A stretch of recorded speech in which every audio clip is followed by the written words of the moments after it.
Hey everyone, Assalamualaikum. Welcome back to my another mini blog. তারপরে ৰাতিপুৱা দোকানলৈ আহিলোঁ, আহি পেলাই ধুনীয়াকৈ খুলি মেলি একফালৰ পৰা চাফা চুফি কৰি চব ৰেডি কৰি দিলোঁ। এটা কাম কৰিব ষ্টাৰ্ট কৰি মই তেনেকুৱাতে চিনটেক্সটো আহিলে, ইয়াৰ ষ্টেণ্ডটো বনাই দিব লাগে। সেইটো কাৰণে মাছখিনি কাটি দিলোঁ। কাটি কুটি পেলাই একফালৰ পৰা লগতে ফ্ৰেমটো পেলাই লৈ পেলাই ধুনীয়া ফ্ৰেমটো উলিখিনি কৰি ৰেডি কৰি দিলোঁ। তাৰপৰা ফ্ৰেমটো হৈ গ'ল, হৈ যোৱা দেখি আকৌ লগতে ষ্টেণ্ডকেইটা লগাই দিলোঁ।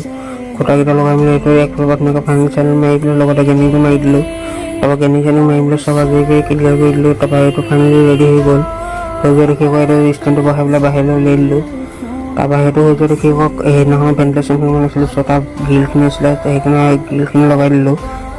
তাৰপৰা এইটো গ্ৰিল লগাই কমপ্লিট হৈ গ'ল। তাৰপৰা হৈ যোৱা দেখি এইটো চাইড কৰি দিলোঁ। তাৰপৰা লগতে চুকীয়াটো আছিলে, চুকীয়াটো ৰেডি হৈ গ'ল। তাৰপৰা ফাইনেলি এইখিনি ৰেডি হৈ গ'ল। তাৰপৰা এইখিনি কাইলৈ ফাইনেলটো মাৰি দিম আৰু আজিলৈ মানে 50 মিনিট আছিলে। চাই কেনেকুৱা বোলা কমেণ্ট ছেকশ্যনত জনাবা। আৰু যদিও ভাল লাগিছে তেনেহ'লে লাইক, কমেণ্ট, শ্বেয়াৰ, ফ'ল' কৰিব বুলি আশা কৰিলোঁ। Bye bye.